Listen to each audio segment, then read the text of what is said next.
Come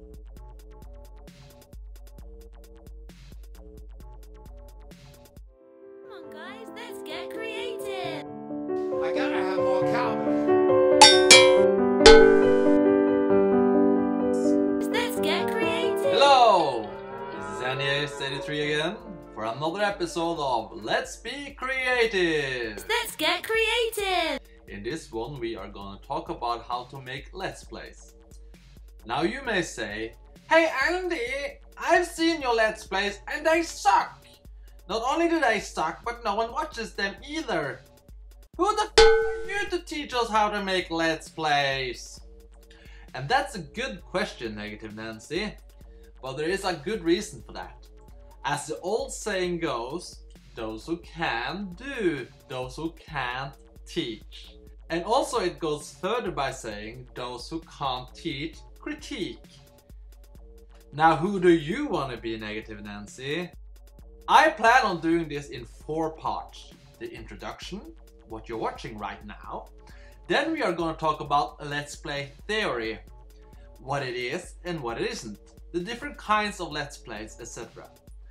Then we are going to talk about how to make Let's Plays in practice. What tools to use, how to record, how to edit, how to jibber jabber on and on while you play, etc. And then we're going to wrap it up by talking about the final product. How to get viewers, etc. So let's go! Theory.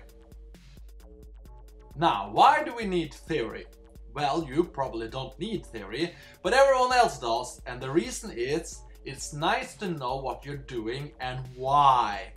But if you don't want to know this, you can skip to 12 minutes out to learn about the practicalities. The first thing you ought to do is do some research on your own. To find out the competition. What kind of Let's Plays does others do? What works, what doesn't work? Hell, you can even watch my Let's Play videos.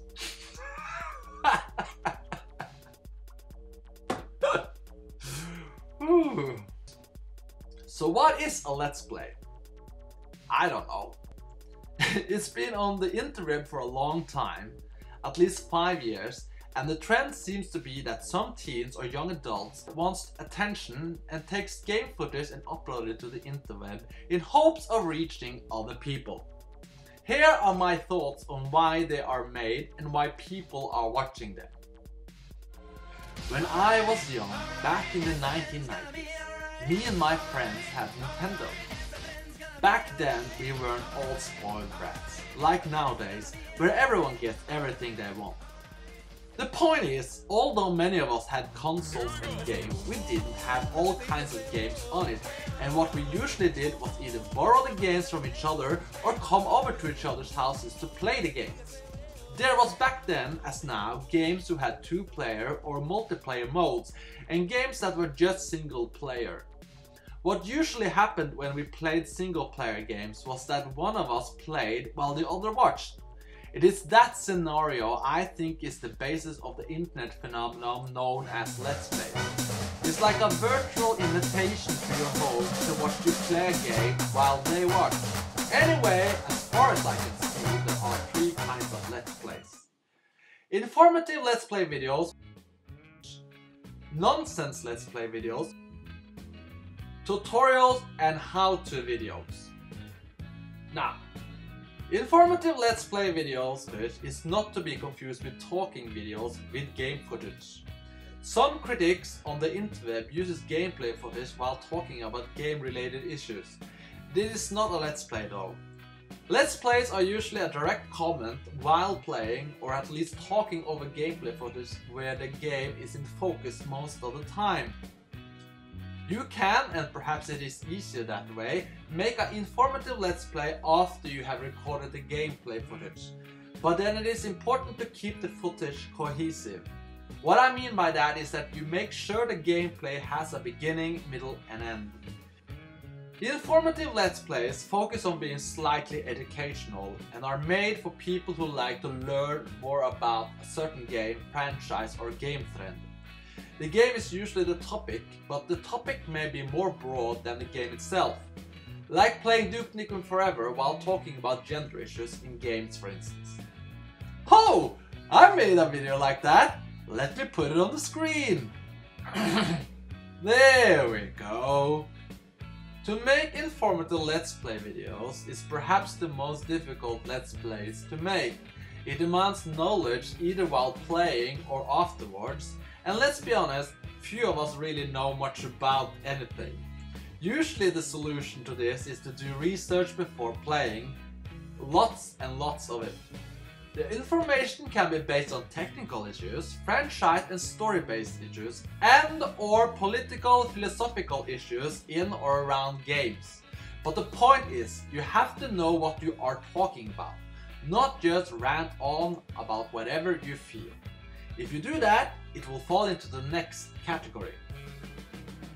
Nonsense Let's Play videos.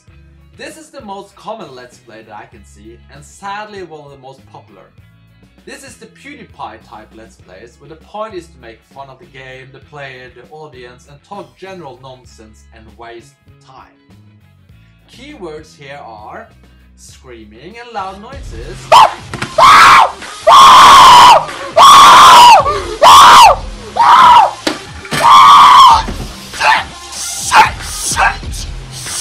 Oh, fuck! talking gibberish, using memes and cultural references. How's it going, bros? This is PewDiePie, and welcome to Life is Strange. It's apparently so strange that they had to make a game about it.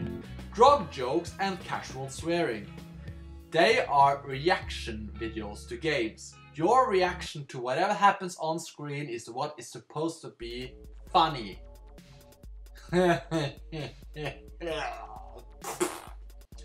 These types of Let's Plays appeal to the masses of people.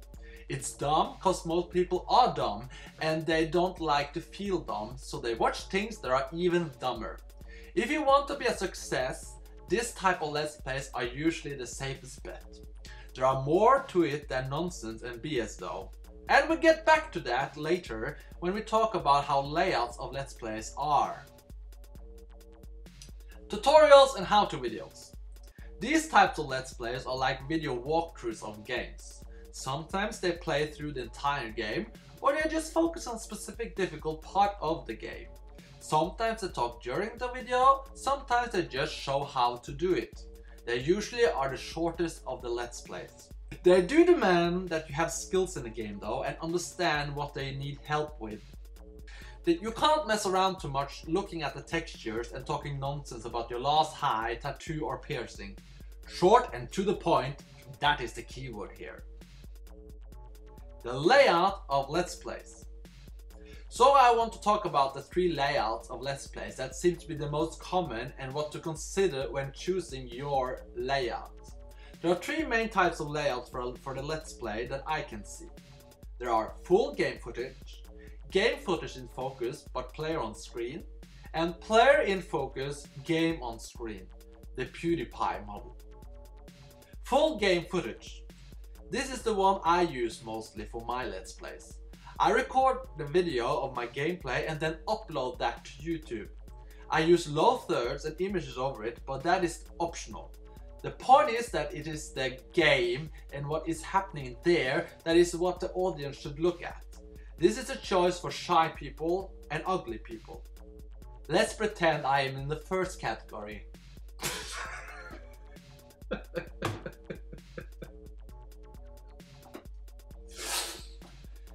Game footage in focus, players on screen.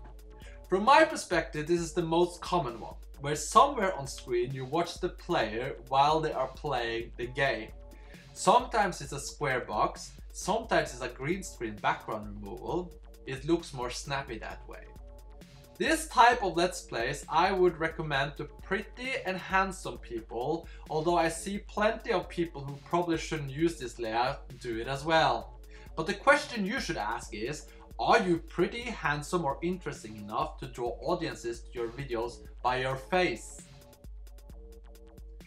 Player in focus, game on screen, the PewDiePie model. This type of Let's Play is the one for people who really doesn't give a flying fuck about games. They just want to make Let's Plays cause they are so goddamn easy to make. Story-driven or gameplay-driven Let's Plays. So the last type of Let's Plays I want to discuss is the story-driven or gameplay-driven Let's Plays. Story-driven Let's Plays. The story-driven Let's Plays are the ones where the focus is on the single-player or multiplayer story-driven gameplay. That is, you play a game campaign where you show cutscenes, usually by keeping your mouth shut over the cutscene as well, and you basically give the story away for free. I am really skeptical to this one myself, and it is borderline copyright infringement. As of uploading this video, I have made 3 long story-driven Let's Plays. The Resident Evil remake, the Resident Evil 2, that is not finished yet, and Alien Colonial Marines, also not finished yet. Sometimes it feels like you could just as easily have uploaded a DVD or a movie where you talk over it and press pause from time to time. But the game producer seems to be fine with it, and so why should I complain? For some reason they seem to think that the entire Let's Play of an entire game story somehow makes people want to buy the game afterwards. I don't know about that. Perhaps, perhaps not. Gameplay driven Let's Plays. This is the type of Let's Plays I usually make. It focuses on a specific thing about a game, usually but not always a minigame. Like Resident Evil Versus, Team Fortress 2 battles, or just a stage or a part of the main story. The point is not to show the game in its entirety, but to show how the game works or doesn't work, and give your opinions or views on it. This is the one I prefer because it feels less copyright infringing, and also I don't have to keep playing the same game and talk about the same game for hours on end. Now, this ends our theory section. Let's go over to the practical things. Practice! So the first practical decision you should make is, do you want your Let's Plays to be scripted, demands lots of pre-production, non-scripted, no pre-production work, and talking points, some pre-production work? I'll let you figure out that one on your own. The next thing you need is something to play on and something to record with. The 2 main options, actually I think the 2 only options, are PC or console. PC recording. The pros of PC is that you can record game footage on the computer you are using. The cons is that recording footage on the computer you are using takes processing powers from the game and may make the game rendering laggy and cause other practical problems. I have made very few Let's Plays on PC, and I think other people may be more informative on what to do there. As I've said, recording gameplay on PC with the PC you're playing on is not advisable unless you have a super duper uber computer or play really old games or low demanding ones.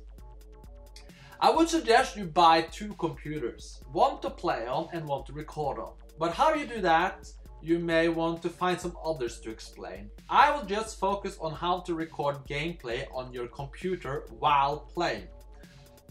I've used some different software for capturing PC gameplay. I'm sure there are many other screen capture softwares as well. You have to pay for them, I'm sure, or at least have less than good recordings of it.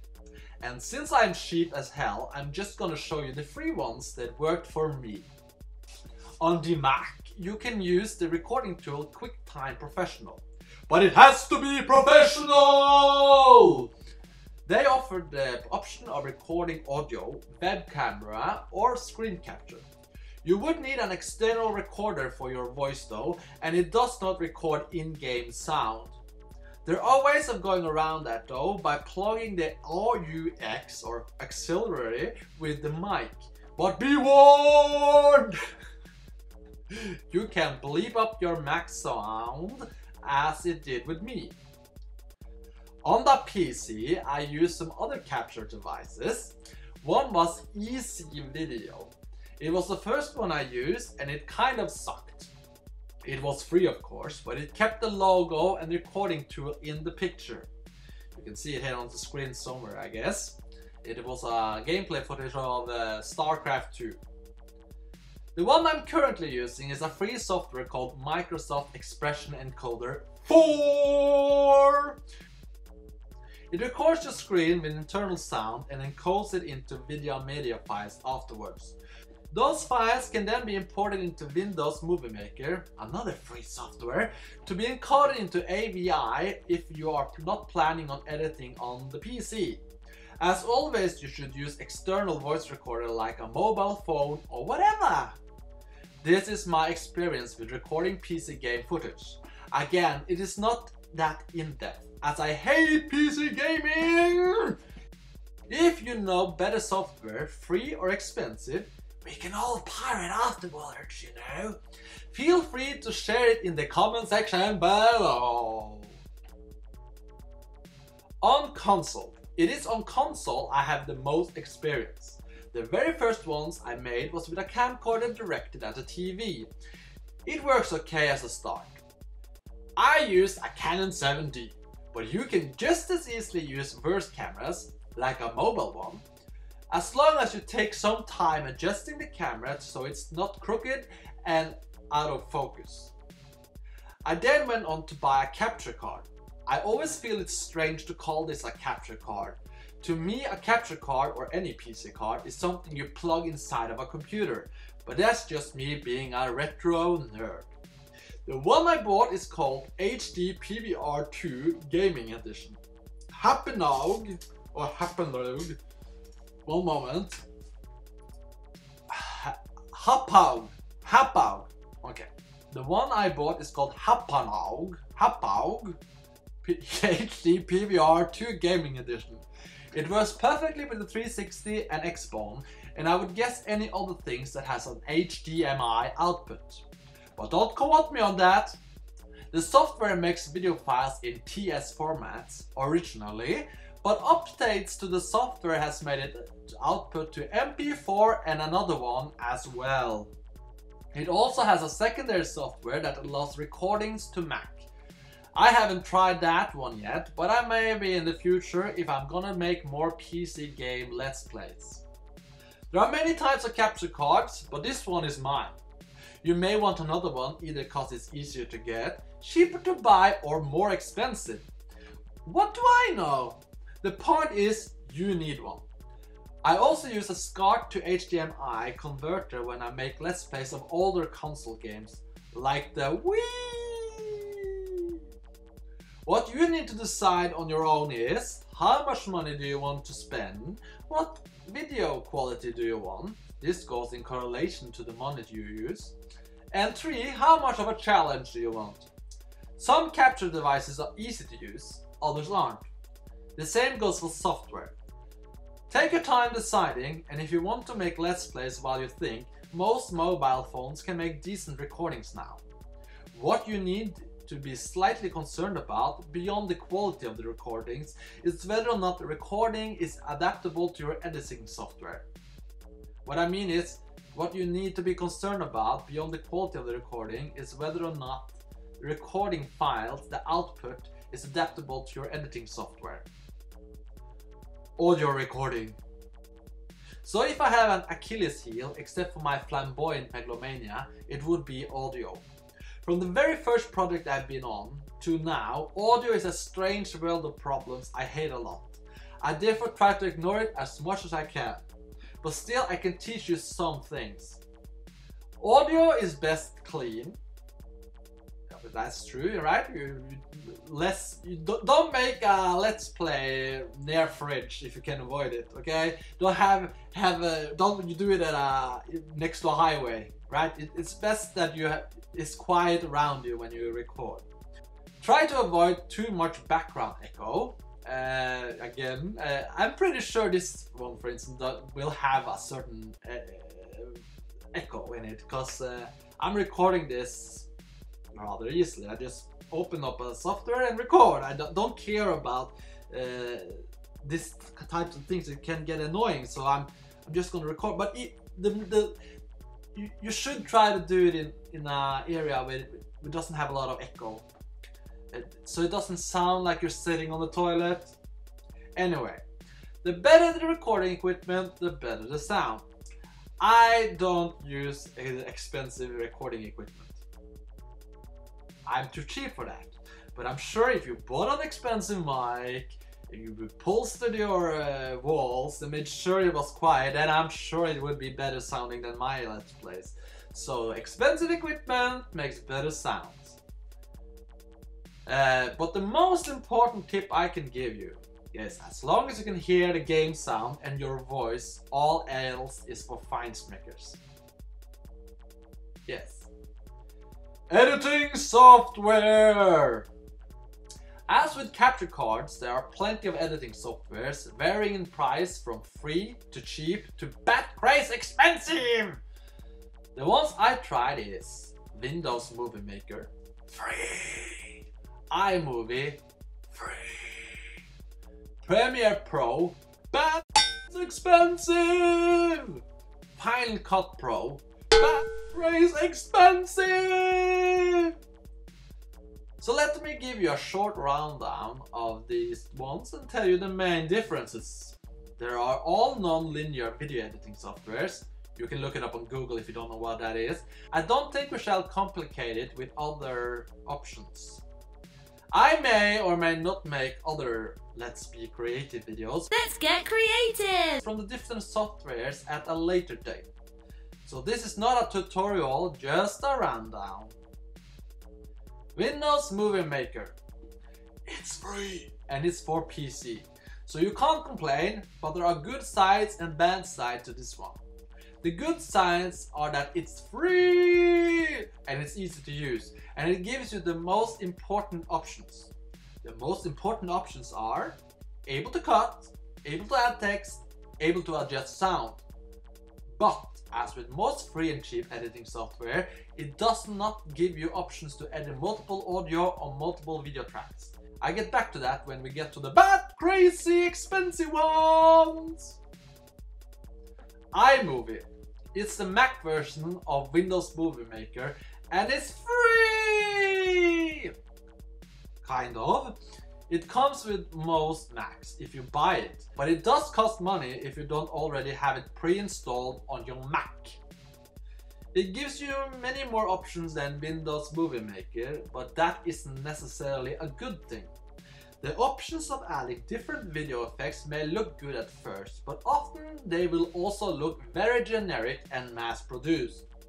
I use some of the effects in one of my videos, let's put it on the screen, with intention only to make it look very unprofessional and very private home video-like. Another thing I've noticed is that iMovie users have a tendency to have awkward crossfade cuts. I do not know why, but if you watch videos made in that editing software, the cuts may be disruptive and strange at times. But it is free! So... Okay. Premiere Pro. Premiere Pro is very, very, very expensive. Very. I can afford it because I'm a millionaire with lots of friends who like to share. It costs a lot, but I would say it's the best software right now for editing. It isn't very intuitive to use though. That is why they call it Pro. Sometimes I wonder if they deliberately made it difficult to use for casual users. But I don't know. This one, along with Final Cut Pro, gives you the option of doing multi-layered editing of both video and sound. It may not sound like much. It may not sound like much, but it is. Multi-layered editing gives you far more options when editing. You can crossfade, superimpose, add your own lower thirds, adjust volumes to music and background, and lots of other stuff that cheap to free editing software can't. You may think Premiere Pro and Final Cut Pro is expensive because all of the filters, effects and things, and I'm sure it doesn't make the software cheaper, but the main difference between Pro and non-Pro is multi-layered editing and more diverse input and output options. And perhaps a little bit more stable and stuff too. I don't know. I'm painting with a broad brush here. Final Cut Pro. I used this software when I started video editing way back. I then went over to Premiere Pro because it can be used on PC. I didn't own a Mac back then. I returned to Final Cut Pro X, and I can say that it has changed a lot. So much that I have no idea what's going on anymore. It seems to want to merge iMovie's ease of use with its more professional tools, but I just get put off by it now. Its data bank of video files that is always there, its non-project based layout is focused on filters. I don't like it anymore. But if you aren't proficient in either Premiere Pro or Final Cut Pro, either option should be fine. The best is really to be comfortable using both tools and other video editing tools as well. Okay, final product. So the most important question when deciding to make Let's Plays, I've saved for last. The question everyone should ask themselves before trying to make any game related video. The question is, am I a narcissistic idiot with nothing better to do? If the answer is yes, then making Let's Plays are just a thing for you. Let's Plays are goddamn easy to make. It's lowbrow and it clogs up YouTube. To make them is easy. To become a success at it, that is the difficult task. So how do you become a success? Well, I don't know, but I do have some theories. And here's a short list that could help. Number 1. Study what other successful Let's Players do and copy it to the teeth. Number 2. Make it dumb. Scream as often as you can. Come up with current popular cultural references. Be edgy by flaunting drug use. Swear and rant about important issues, but make sure your edgy opinions is safe. Like for instance, Donald Trump will ruin America. People who are against gay rights are evil, etc. Number 3. If you're attractive, flaunt it. Number 4. If you're ugly, hide yourself. Number 5. Play only popular games. Number 6. Try to be one of the first to make a Let's Play of a new game. We're talking like the same day here, folks. Okay? If a game comes out, put it in whatever you play it on, record, and upload quick! You have to be one of the first. Okay? Okay, you have to be one of the first. Number 7. Advertise for free! Adding your videos on Twitter, Misc forums, Reddit and whatnot, and tell your friends. And tell my friends as well. Advertise for money. Okay, so you can pay YouTube, right, to advertise your videos. And I'm too cheap for that, but I'm sure if you want to be a success, you should pay YouTube and Google money so they will put your video up in recommendation stuff. There is a trick to that. I don't do that. I'm way too indie for that. I'm way too Never mind. Number 9. Put ads on your videos. This is just a theory, but I think again YouTube prefers videos that give them advertisement revenue. So I think you will get more hits if your videos are commercial, have commercials on them. Again, not sure, just theory. Number 10. Tag your videos with relevant and not so relevant tags. Just clog it up with whatever, so when people search for whatever, they may find your video. And finally, find sexy and or interesting titles on your videos. Ask a question, make a pun about sex, make grimaces on the video still, have a sexy lady or man, depending on what you want your audience to be, in your title card. Yes. Making Let's Plays are so easy. To me, it can take half a day to record, edit and upload a new Let's Play. And remember, I actually spend time editing these videos as well. I add lower thirds, edit out swears and shit. Although sometimes I can be fucking bothered with it.